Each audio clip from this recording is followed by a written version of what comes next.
bagus ya? Agak Enggak, jangan gambar-gambar bentuk.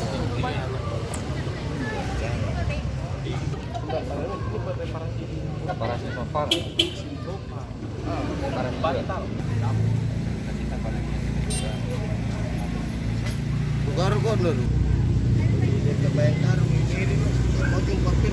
Bang, mesin bagus bang. Sebelah. biar Polri terkait peristiwa kebakaran kemarin yang mengakibatkan 5 orang meninggal dunia dan 4 orang yang berhasil diselamatkan. Saat ini yang selamat masih menjalani pengobatan di rumah sakit Pelamonia. Terus kemudian hasil olah TKP kemarin hasil sementara dugaan sementara akibat hubungan pendek arus listrik.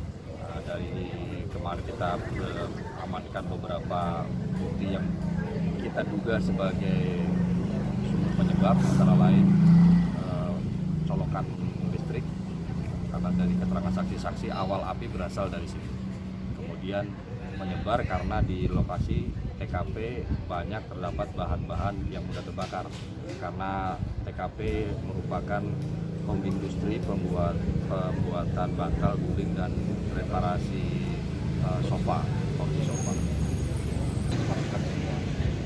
Dalam kemudian terjadi konslet dan korban ini posisi atas